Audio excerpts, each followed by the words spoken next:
Provavelmente você já recebeu a sinalização aí. Então, assim, como eu disse, é bem tranquilo, não tem mistério, não tem segredo. Toda a história que a gente vai discutir, a gente vai bater um papo aqui, é aquela história que você conhece de cabo a rabo, né? De ponta a ponta, porque é a sua história. Né? E a gente vai falar um pouquinho sobre a questão da sua deficiência, se ela é de nascença, se ela é uma deficiência adquirida, como é que foi a questão da sua adaptação com relação à deficiência, né? E até os dias de hoje, você sendo uma mulher casada, tendo um cão-guia, já foi uma atleta, e é isso, bem básico. Oi pessoal, tudo bem? A gente está só alinhando aqui o nosso bate-papo com a nossa convidada, né? Bom dia, boa tarde, boa noite, primeiramente. É um prazer ter você aqui. Fica à vontade, se senta, né? Senta que a casa é nossa. Hoje nós vamos falar com a Dani. Fala o seu sobrenome, que é difícil, viu, Dani? Mas, então, né? Bonachini. Ela vai falar direitinho, gente. Depois vocês vão pegar direitinho, tá? Hoje nós vamos falar um pouquinho dela, falar um pouquinho das histórias dela, o que o esporte trouxe para ela, né? O que ela está fazendo nos dias de hoje, como ela está nesses momentos tão difíceis que nós estamos vivendo hoje, né? Que eu acho que é difícil para todo mundo, para deficiente e para não deficiente, né? Então a gente vai entender um pouquinho, né? Falar um pouquinho sobre tudo e, como sempre, né? Trazer aquele momento super especial para vocês.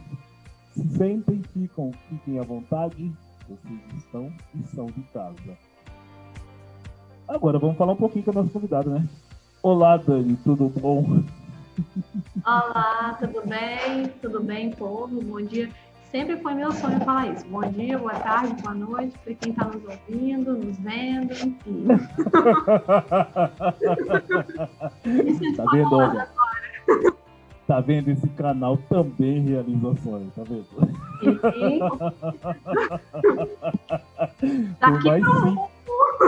Por mais simples que o seja, a gente também realiza. Tudo bem, Dani? Então, Dani, eu acho que já para começar um pouquinho, começar já com o pé direito na nossa conversa, queria entender assim um pouquinho da questão da sua deficiência. Você é deficiente visual, né? Se a sua deficiência visual é de nascença, é uma deficiência adquirida, conta aí um pouquinho pra gente. Então, eu tenho uma amaurose congênita de leve. É uma prima, podemos dizer, uma prima da retinose pigmentar, né? Uhum. E aí, de nascença, só que eu só descobri ela com 8 anos de idade. Eu só descobri o motivo, né? Eu não enxergava, eu já sabia, mas assim, a gente não sabia o que era, qual a porcentagem, como é que funcionava. A gente só foi descobrir com 8 anos. Sim. E, assim, essa amaurose não tem cirurgia, não tem nada, né, que possa reverter ou impedir a evolução, certo? Por enquanto tem algumas pesquisas sendo realizadas ainda, mas está tudo bem no começo, não tem ainda tratamento, nem cirurgia, não. Sim. E como é que foi para você crescer assim, Dani? Como é que foi a sua infância, adolescência? Então, na época, assim, eu morava no interior do estado. E lá não tinha muito recurso. Então, no começo foi um pouco complicado, mais na questão da alfabetização, porque começando do começo, quando eu nasci, a gente não sabia o que eu tinha, a gente não sabia nem que eu tinha algum problema de vista. Os médicos não diagnosticaram isso ao nascer. Então, assim, com o passar dos meses, meus parentes foram percebendo que eu tinha dificuldade de focar, porque eu também tenho nistagmo, né? Que meu olho mexia, que eu tinha dificuldade de focar nas coisas, que eu esbarrava muito quando eu estava engatinhando. Aí que começou a batalha dos meus pais para tentar descobrir o que era. E foi dos meus 8 meses até os 8 anos de idade, foi indo em médico para tentar descobrir que tipo de problema eu tinha. E aí, nesse meio tempo, os médicos descobriram que eu tinha problema de vista, mas também, assim, não falavam, ó, ela não enxerga ou ela enxerga pouco. Eles iam falando, olha, não tem um problema, mas a gente não sabe o que é e não sabe como fazer. Então, eles me enfiavam óculos, lente de contato, tudo. Eu já cheguei a usar óculos de 20 graus, para você ter ideia. Ei.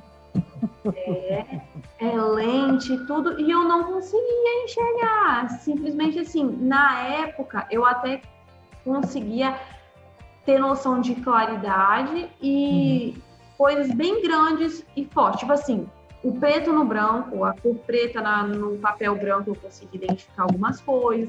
Mas assim, letras grandes, que foi quando eu comecei aos 6 anos ser alfabetizada em casa, com letras bem grandes, ser alfabetizada em tinta. Mas antes disso, eu ia na escolinha do jardim de infância, eu estava até relembrando isso hoje, e era muito traumatizante, assim, porque os professores não sabiam como fazer e a gente não sabia o que fazer também, porque eu não sabia o grau da deficiência, como é que era, então eu não conseguia pintar, eu não conseguia acertar nada, entendeu? Foi complicado nesse sentido educacional. Mas eu fui me adaptando bem às coisas, entendeu? Minha família também foi se adaptando. E, assim, daí pra frente, depois que eu comecei a estudar, que eu descobri o que foi que eu tinha, ficou um pouco mais tranquilo da gente trabalhar nisso. E você morava em que cidade? Eu morava em Nova Venécia, que fica no interior daqui do Espírito Santo. Interior de? Espírito Santo. Ah, tá. Entendi. Tá, e aí a Dani passou a fase de escola, hoje você é formada? Você tem alguma formação superior? Então, aí eu passei a fase, quando eu tinha 8 anos que eu descobri o que eu tinha. O médico falou que eu tinha almorose, que eu tinha que me mudar para a capital, porque senão eu não ia desenvolver.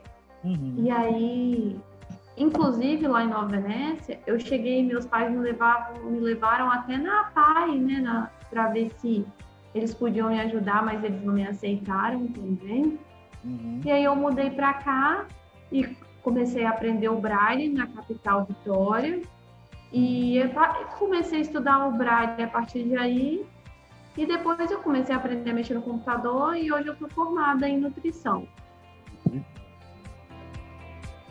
E como é que foi para você essa fase de se descobrir? Você está se descobrindo praticamente, né? Você está entendendo aquilo que você tem e fazendo disso sua referência para desenvolvimento, né? Como é que foi essa questão da faculdade? Teve apoio? Teve suporte? Como é que foi a formação? Nossa, foi difícil, vou te falar. Mais pelo preconceito mesmo, sabe? De alguns professores, enfim, porque foi meio que um baque, sabe? Aqui, porque nutricionistas, são poucos nutricionistas cegos que tem hoje no Brasil.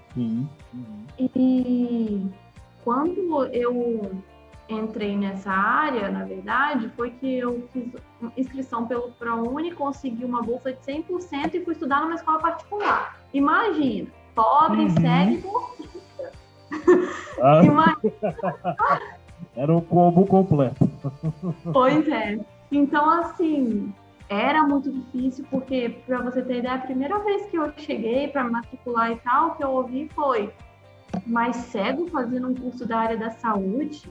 Como é que você vai fazer para atender? Tipo assim, antes das aulas, sabe? Nem tinha começado as aulas, já estava... Não tinha nem me matriculado. Já estava nesse nível. E aí, assim, eu tive um pouco de dificuldade na aceitação deles, assim, porque eu sofri um pouco de pressão, ouvia algumas coisas tipo: você não pode reclamar porque você é bolsista, a gente não tem muito o que fazer porque esse curso para cego é muito difícil. Umas coisas meio assim, sabe? Mas aí eles foram...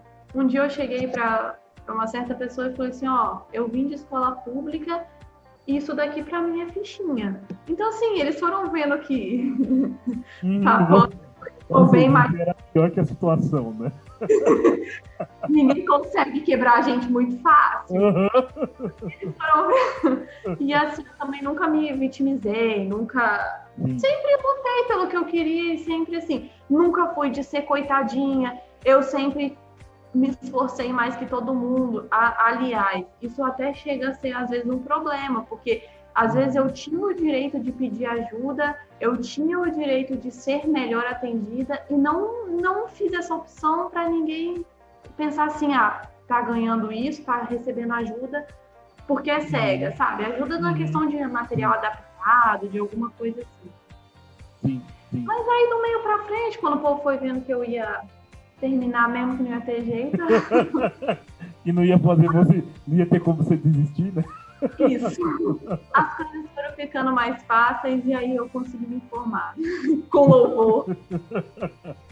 Quanto tempo você tem de formado, Dani?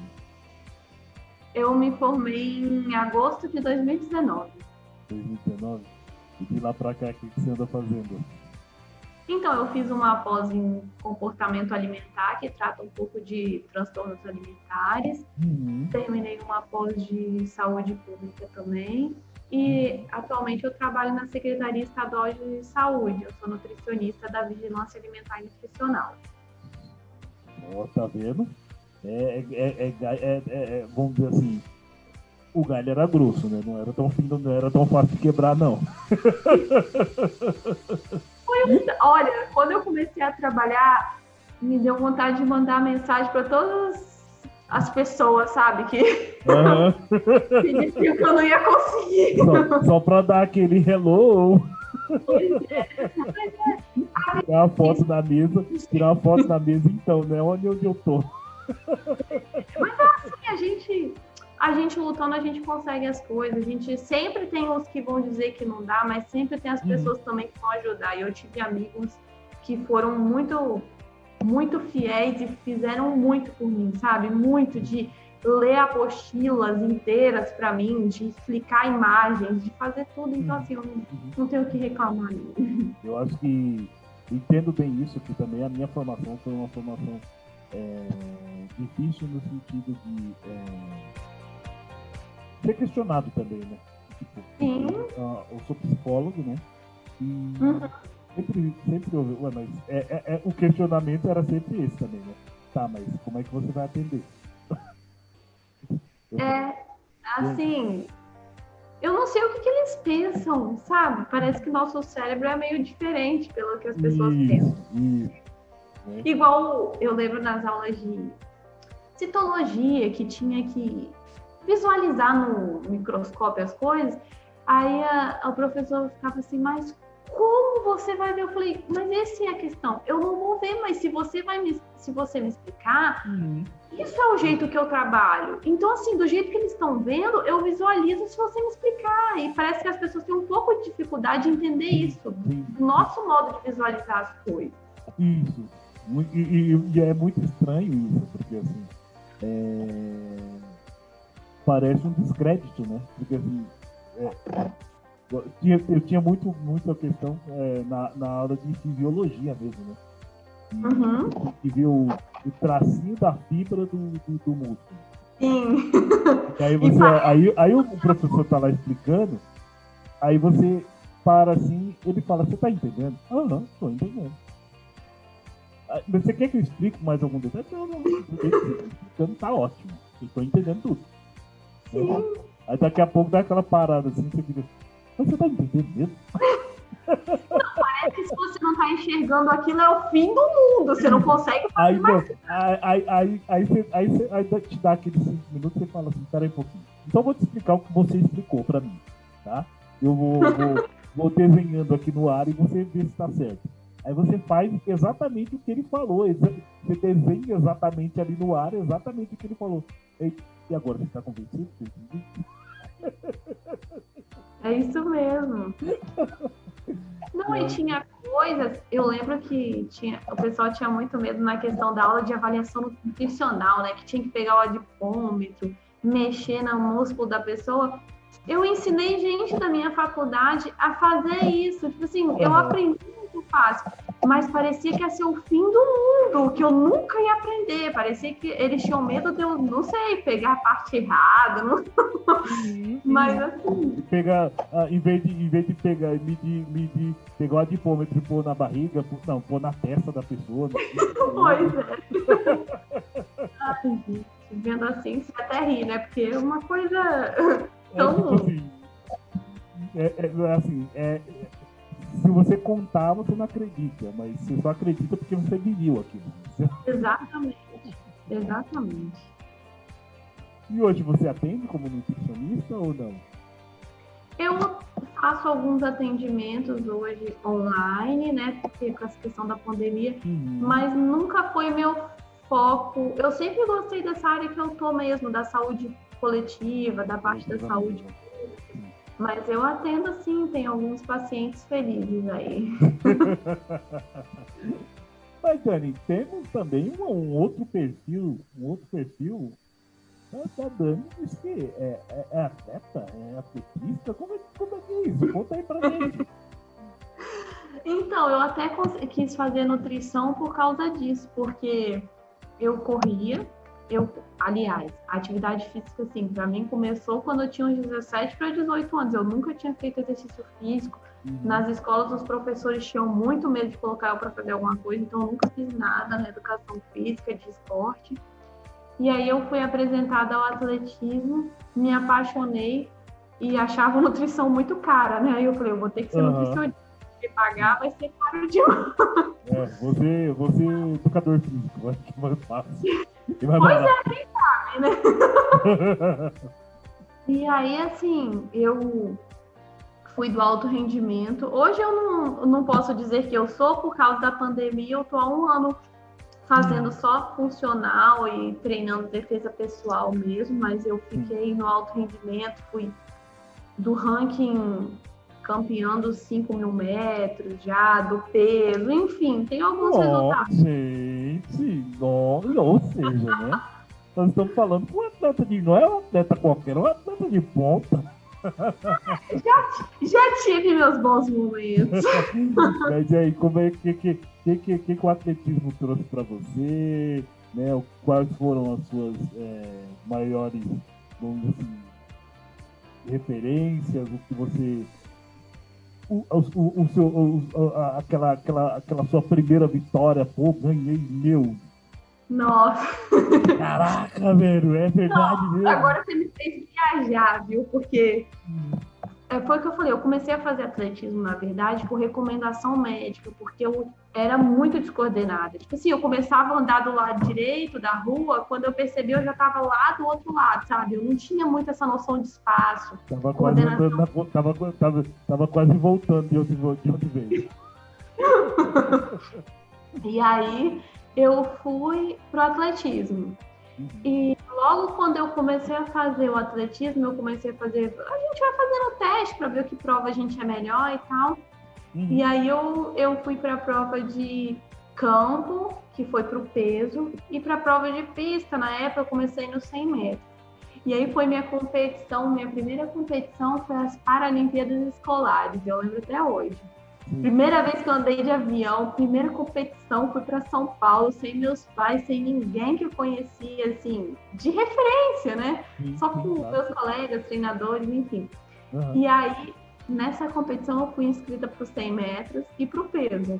Mas eu tinha treinado pouco, na verdade, porque eu tinha pouco tempo que eu fazia atletismo. E aí, nessa competição, eu lembro que eu fui chamada para o peso, para a prova de peso, e na prova de peso a gente tem 6 tentativas. E aí eu lembro que eu fui com o treinador, ele fica chamando a gente, vai, joga. Aí na hora que eu joguei, tipo, quase caiu no meu pé, de tão pouco que foi, né? Aí a segunda vez também, a terceira vez também. Aí eu tava meio desanimada, todo mundo lançando longe, né? 4 metros e meio e tal. E eu lançando 2 metros, tipo assim, no meu pé mesmo, praticamente. Aí no meio da prova, eu fui chamada para correr os 100 metros, porque foi junto. Aí eles me liberaram para ir fazer os 100 metros e voltar. Aí eu fui para os 100 metros, consegui o 2º lugar. Na hora que eu voltei, eu tava tão aquecida que eu fui lançar. Já tava no veneno, agora esse negócio vai sair do estádio. Aí eu fui, lancei 6 metros, que na época para os escolares era bom, e fiquei em primeiro lugar. Aí eu falei, bom, o negócio era esse, eu tinha que aquecer antes, né? Sim. E essa foi, eu acho que a mais marcante, porque, tipo assim, eu nunca tinha tido experiência com nada, né? E outra marcante foi a meia maratona, porque quando eu comecei a correr, eu não aguentava correr 100 metros, porque eu nunca tinha feito atividade física, eu cansava muito fácil. E aí eu conseguia correr, eu comecei a correr e consegui correr minha primeira maratona, meia maratona, né, 21 quilômetros. Nossa, foi uma realização, sabe, para mim, porque do nada, treinando, consegui fazer 21 quilômetros, então assim, foi muito marcante também. Sim. Eu acho que assim, Dani, uma coisa que a gente tem que entender, uma coisa que o pessoal que está nos vendo também tem que entender, né? O pessoal vai falar assim, tá, lançar peso, beleza, ela tá ali parada, ela tem todo um movimento, né? Que é um movimento ensaiado, né? Não é de qualquer jeito, né? Pega o negócio e taca que nem pedra. É um movimento todo ensaiado, né? Tem toda uma coreografia para lançar o peso, né? É aquela questão de pegar, encaixar no pescoço e estender o braço na hora certa, fazer o giro na hora certa, né? Quem vê assim, quem vê eu falando assim, fala, caraca, velho, você já foi treinador? Aí sabe, hein? Né? E assim, só que aí beleza, tudo bem, tá tranquilo. Então, ali coreografou, já era. Beleza, ela sabe. Ela aprendeu uma vez, ela não esquece mais. Mas aí o pessoal fala, tá, ela falou que ela correu 100 metros. Ela falou que ela correu meia maratona. Como que ela fez isso? Como é que uma pessoa com deficiência visual corre? A gente então, correr em si, beleza. Corre. Né? Dá pra correr. Mas, assim, bate a cara nas coisas. Vai bater na cara nas paredes. Dá pra correr. Mas assim, você correu 100 metros e chegou em segundo. Isso. Você correu meia maratona, 21 quilômetros. Tipo, te jogaram lá no meio da pista e falaram, ó, é pra lá, ó. Vai reto. Vai reto aqui, ó. Como é que um deficiente visual corre? Então, a gente tem o atleta guia, que é a pessoa que treina com a gente e corre com a gente. Então, a gente vai, tem uma cordinha, que ela tem o tamanho especificado, e aí ele põe a cordinha no pulso dele e no meu pulso, e aí a gente vai correndo junto. Aí é sincronia, sabe? Assim, ele fala direita, esquerda, quebra-mola e tal, mas é muito mais a sincronia, que você sente o que ele tá fazendo e faz também. Eu já fui até pra corrida de obstáculos desses no meio do mato, que você tem que pular lama, passar por cima de árvore. Já fiz até esse tipo de corrida. Eita do céu, meu Deus. E assim, né? Ainda existe toda uma dinâmica, né? Porque assim, na corrida, né? O braço que é a sua referência, né? Pro atleta guia, né? É o braço contrário do seu, né? Ou seja, você tem que não só ritmar o que ele está fazendo, né? Mas também tentar entender que você tem que fazer o contrário do que ele está fazendo, porque senão seus braços não casam, né? Na verdade, assim, é muito uma sincronia, porque é uma pessoa, na verdade, é 2 mais 1, entendeu? E é muita técnica que tem que ter, porque ele não pode passar na frente que desclassifica, ele não pode passar para o lado demais que desclassifica. Tipo assim, é muita coisa que tem que é sincronia. Não adianta eu chegar aqui para uma pessoa da rua e falar assim, vamos correr comigo hoje? Não, você tem que ter um treinamento, você tem que andar junto com inteiro, você tem que começar a fazer uns trotezinhos leves, tem que ver se a pessoa tem a mesma sincronia que você. Então é bem complicadinho. É toda uma adaptação entre você e a pessoa também, né? Exatamente. Em geral, assim, vamos dizer assim, para uma prova de 100 metros, quanto tempo você leva para, assim, até achar o seu atleta guia e conseguir essa sincronia que dê para você, não, vamos correr, dá para correr? Então, primeiro que é muito difícil achar um atleta guia, né? Um dos motivos principais é que o atleta guia não tem muito reconhecimento na questão esportiva, de bolsa atleta, enfim. Então, a pessoa que é atleta guia hoje, de uma pessoa que está iniciando, ela vai fazer porque ela gosta, não porque ela vai receber por isso.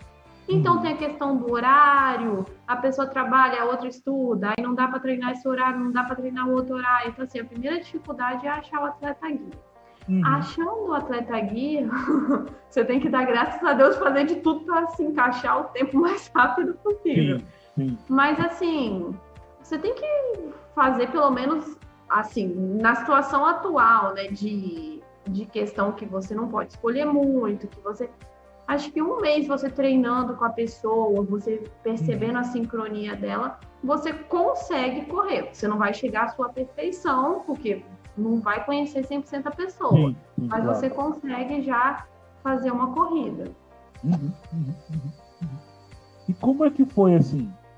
Quando você falou, eu corri os 100 metros e agora eu vou correr uma maratona. Vou correr meia maratona, 21 quilômetros. Né? Como é que o coração tava nessa hora? Fala, 100 metros, beleza. Eu olho ali vamos dizer assim, digamos assim, eu sei que muitas das vezes até quantos passos eu vou dar. Né? Mas assim, são 21 quilômetros, cara. Como é que foi isso pra você? Assim, é muito engraçado, porque quando você escolhe correr uma coisa longa assim, quando chega lá pelos 12, 13 quilômetros, você promete para você mesmo que nunca mais vai fazer aquilo, sabe? Você já se xinga, que eu tô fazendo? Já se arrepende. Mas aí, depois que termina, você fala assim, e aí, quando vai ser a próxima? Tipo assim. Mas é muito treino, na verdade, assim. Porque para você correr 100 metros, você tem que ter muita explosão. E eu não tenho essa característica de explosão. E aí, o treinador foi vendo que eu tinha muita resistência, que eu aguentava correr 40 minutos, 50 minutos, 1 hora, relativamente bem. E aí, eu com os treinamentos, ele foi percebendo que eu conseguia correr.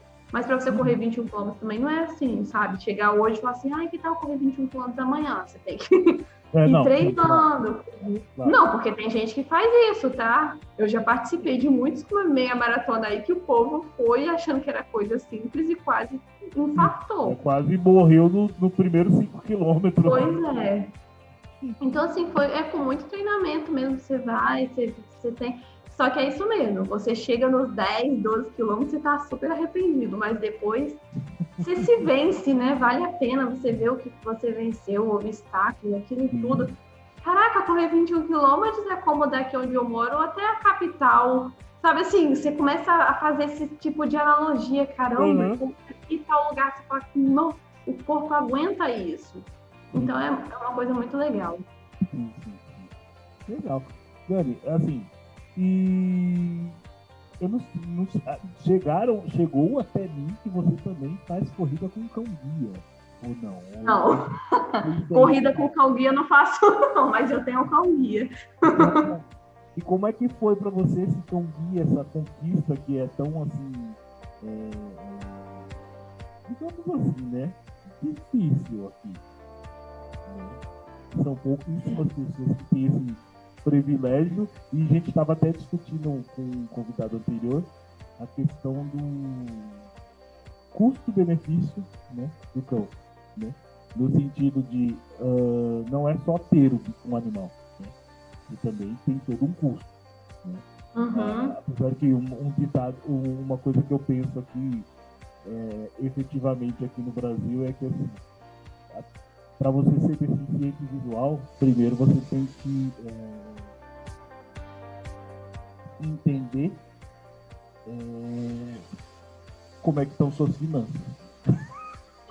Não, é engraçado, sabe o quê? Você falou isso, eu lembrei. No Brasil, você precisa provar que você é pobre para conseguir todos os benefícios, carteirinha, benefício e tal. Mas para ter cão-guia, você tem que provar que é rico, porque senão você não consegue. É muito engraçado, né? Não, isso era essa analogia que eu ia fazer, né? Que assim, você tem que analisar sua finança toda para poder ter um cão-guia. E você tem que provar que você é rico. Aí se eu vou pegar uma carteirinha para pegar um ônibus gratuito, eu tenho que provar que eu sou pobre. Exatamente. Ou seja, eu tenho cão-guia, eu já não posso ter uma carteirinha. Você tem cão-guia, então, assim, você tá pegando o ônibus, então você vai pagar. Não, é viajar, você vai pagar. Tá? É muito engraçado, mas eu não sou rica, tá? Senão as pessoas vão pensar que eu tive que pegar o comprovante de renda da minha mãe, do meu pai, do meu marido, dos meus irmãos.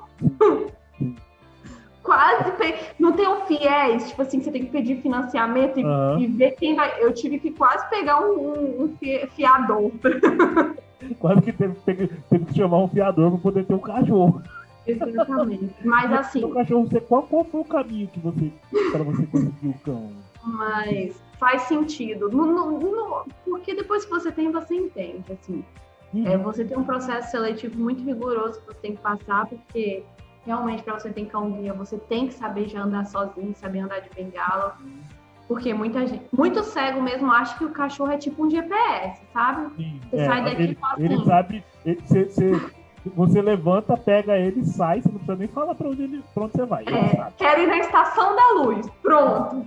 Aí Estação da Luz, ele já sai andando, já sabe qual ônibus que você vai pegar. Exatamente, mas assim, uma coisa que é bom as pessoas entenderem é que o cachorro não sabe ler e ele não tem GPS. Então, por isso, porque eu já ouvi cego falando, né? Mas por que eu tenho que aprender a andar de bengala? Ele não é guia. Por isso, porque você tem que direcionar ele vai te desviar. A função do cão-guia é desviar você dos obstáculos. Agora, você que vai dar o direcionamento. Você tem que saber para onde está indo para ele poder te guiar em segurança. Exatamente. Claro que com o passar do tempo... Claro que com o passar do tempo ele vai descobrir. Ele já sabe, por exemplo, chegar aqui em casa, né? Depois de 3 anos, se eu saltar no ponto. Sim. Mas assim, não é uma coisa... Oi? Você conseguiu o seu cão por onde? Foi pelo Instituto Federal de Alegre, aqui no Espírito Santo mesmo. Mas hoje o projeto acabou. Sim. E quanto tempo mais ou menos você levou até chegar... Como que é o nome do seu cão? Como é que... Então, o Paco, o nome dele é Paco, ele tem 6 anos, vai completar 6 anos dia 29. Ele é um labrador caramelo.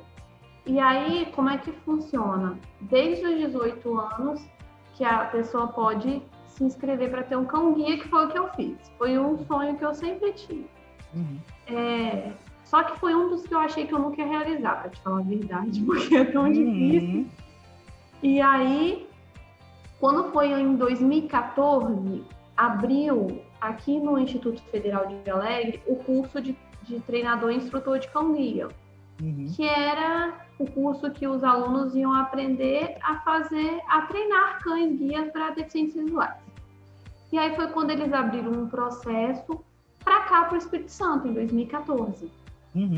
E abranger redondeza do Instituto Federal de Alegre até 120 quilômetros de lá e a Grande Vitória, que é onde eu estou inserida.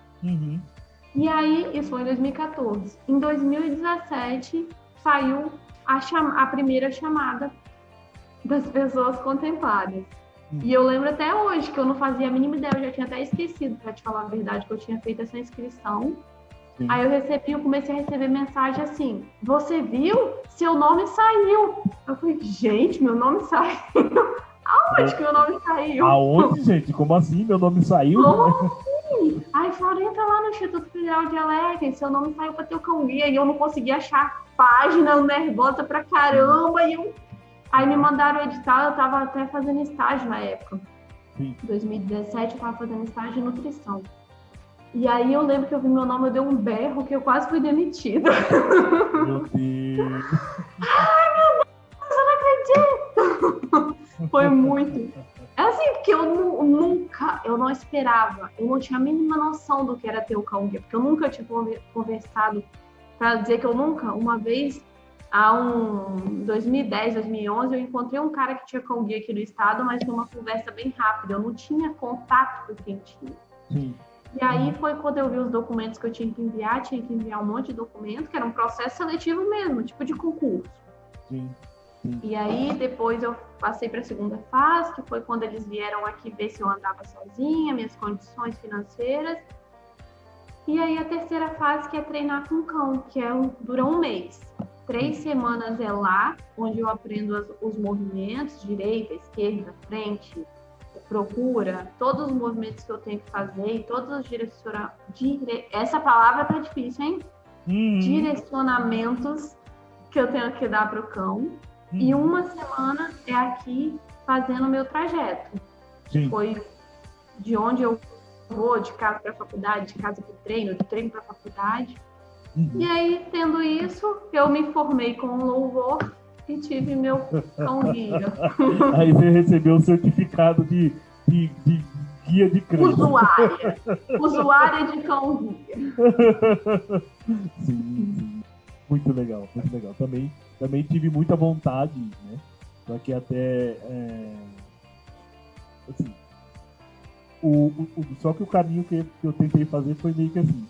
Eu consegui um cão guia, né? E fiz a avaliação dele. Eu consegui um labrador, né? Fiz a avaliação dele, ele até foi aprovado na avaliação, né? Só que assim, quando me falaram, tá, beleza, tá tudo bem, beleza, você vai ter que vir aqui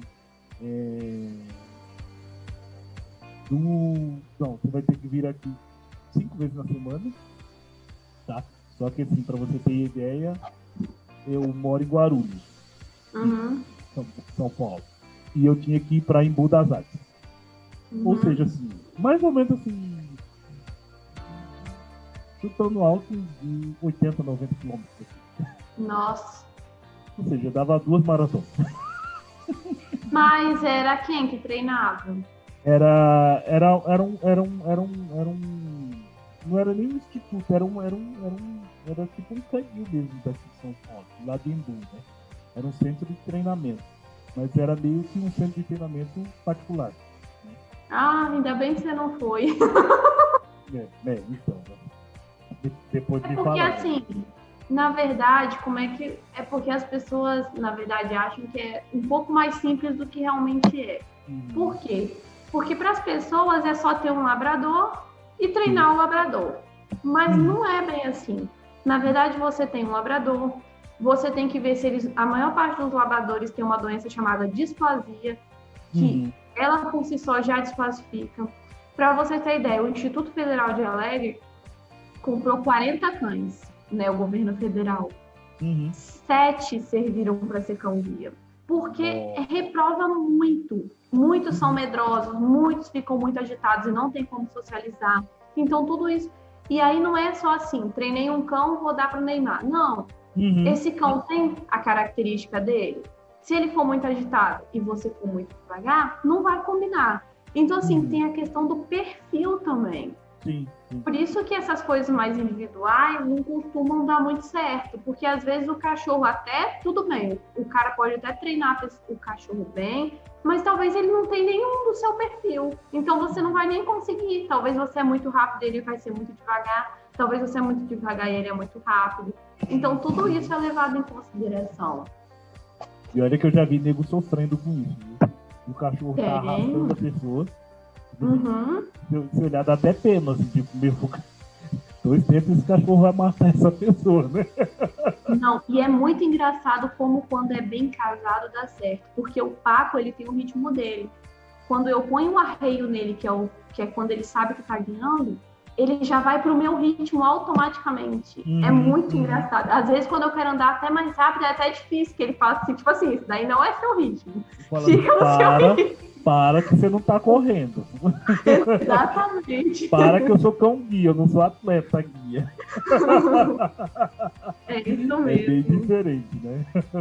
Mas assim, foi basicamente uma experiência frustrante também, porque eu fiz inscrição também em algumas instituições, né, para poder ter o cão guia, né, de forma da mesma forma que você fez, né? Só que Uhum.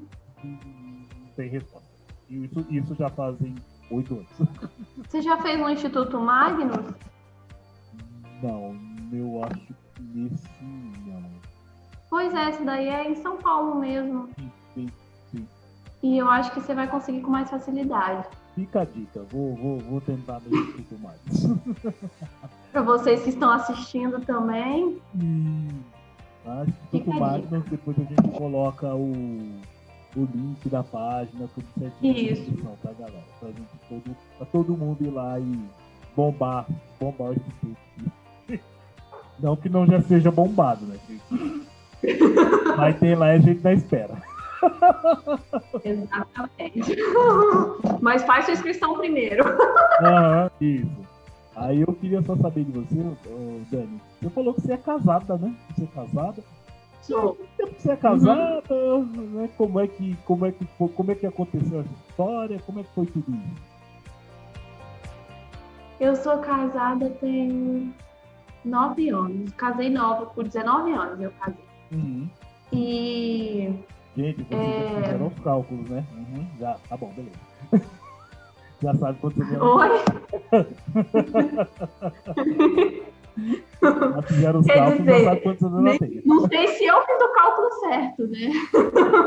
Mas quem tá assistindo com certeza fez. Uhum, sim. Tenho 27 anos. E eu conheci ele na igreja na época. Exatamente. Uhum. Eu conheci ele na igreja. Legal. Sabe a primeira coisa que veio na mente quando você falou de corrida, de atleta guia? Todo mundo, inclusive eu, pensou que ele era o seu atleta guia. Pensou o quê? Todo mundo pensou que ele era o seu atleta guia. Eu já tentei correr com ele, mas ele quase infartou. Eu tive que abandonar, senão eu ia ficar viúva. Falar, desculpa, amor, então não dá. Desculpa, vou ter que arrumar outro. Não é pra ele. Pra você não vai dar. Mas e aí, como é que é essa relação? É tranquila? É uma parceria que você tem, assim... já há 9 anos já tá bem acostumado com tudo, né?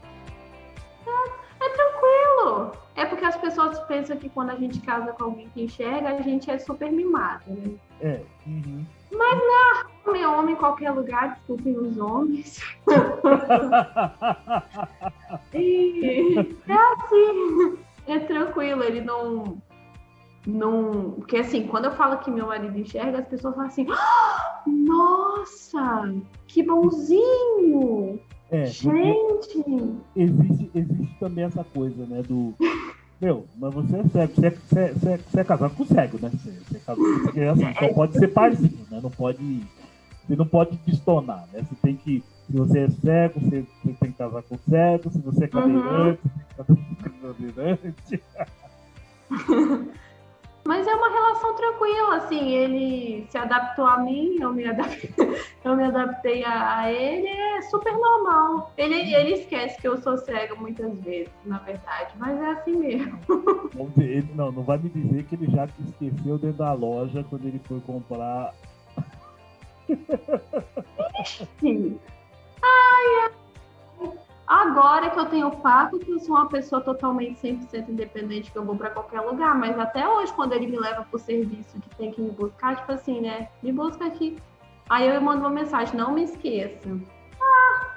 Me esquece. Então, por isso que o cego tem que saber andar de bengala, porque se você for confiar em alguém que enxerga, meu filho... Você vai ser abandonado, você vai ser largado. Exatamente. Isso. Dani, eu acho que assim, super legal esse nosso bate-papo. Assim, a sua história, uma história super inspiradora, uma história de luta, uma história de conquista, uma história de superações, né? Uma história que mostra que deficiente também tem dificuldade, deficiente também tem problemas, deficientes também tem que superar, que se superar, e mostrar que é capaz, né? E muitas das vezes abrir mão de algumas coisas também, né? Para mostrar para as outras pessoas que não é, as coisas não, assim, a questão de acesso ou acessibilidade não é para facilitar a nossa vida, né? Uhum. Não é um jeitinho, né? Ah, não, ele não consegue fazer isso, vamos fazer isso para ele conseguir? Não é jeitinho, né? É uma questão de direito, é uma questão de poder, né, ter acesso àquilo e a nós é fadado. Então, assim, não tem por que pensar que, porque a Dani vai ter uma pessoa que vai ler a prova para ela na faculdade, para ela fazer a prova. Nossa, a pessoa vai ler a prova para ela, com certeza vai ver a resposta e vai dar a resposta para ela. A Dani tem um software de voz no computador para ela poder fazer a prova que ela precisa fazer na faculdade. Com certeza ela tem acesso à internet e vai pesquisar a resposta para pôr. É assim mesmo. E, na verdade, é assim que as pessoas pensam. A acessibilidade não é para dar o direito à pessoa de ser igual aos outros. Não. Acessibilidade é para facilitar. O conceito é completamente diferente. Eu queria que você deixasse aí o seu recado final, os seus contatos, como é que o pessoal faz para encontrar a Dani, né? Se você tem se você já está com patrocinador para as próximas... não, para as próximas Olimpíadas não vai dar, não, porque não está perto. Mas para a próxima, né, que com certeza você vai estar lá, correndo, lutando, né, jogando peso longe. Preciso de um patrocinador pro Paco. De repente, né, também já aproveitando o gancho, né? Entendeu? Vou deixar o seu recado final aí pra gente fechar com chave de ouro. A gente não pode falar que Palmeiras não tem mundial, né? Eu te pedi, você não deixou. Pena. Não, você é palmeirense. Eu sou flamenguista. Gente, olha, ofensa dupla, tá, gente? É que acabou os rivais do Rio, então a gente tem que ir pra outro. É isso, já tem que invadir outros estados. Mas falando sério agora, foi um prazer estar por aqui. Espero que você me convide outra vez pra gente fazer uma outra coisa aqui sobre talvez nutrição e psicologia, claro. Transtornos alimentares, tudo isso seria um tópico muito legal para a gente conversar. Uhum. E estou à disposição. O Paco tem Instagram, Pacoducho, com X. Então fiquem à vontade e sigam o Paco. Eu tenho e-mail, porque Instagram eu não sei mexer de jeito. Ó, gente, o cachorro tem Instagram. Ele sabe mexer, eu não sei. Ele sabe mexer no Instagram. E meu e-mail é nutri Dani Cornachini. Cornachini é Cornachini. Lê Cornachini, mas pronuncia Cornachini. danicornachini@gmail.com. Estou à disposição. A mensagem final é lutar sempre. A gente é pessoa com deficiência, mas a gente tem capacidades igual todo mundo e a gente não pode deixar a deficiência definir o que a gente é. A gente pode ser o que a gente quer e é isso que eu penso, sempre pensei e sempre vou pensar assim. Então é isso, façam o que vocês querem fazer, lutem pelo que vocês querem, e lutando assim a gente vai conseguir uma sociedade mais inclusiva, com certeza. Muito obrigado, Dani. Pessoal, fica aí o recado. E, Dani, fica aberto aí o convite, tá? Da próxima vez a gente já elabora um tema já pra gente discutir, aqui legal. Tá? E aí a gente vai montar direitinho esse roteiro e já fica aberto o próximo convite, tá bom? Ai, que bom. Dani. Tchau, tchau. Tchau, tchau, pessoal. Tchau. Você que ficou até aqui, curte, compartilha, ó. Dani Konakini, tá? Conakini.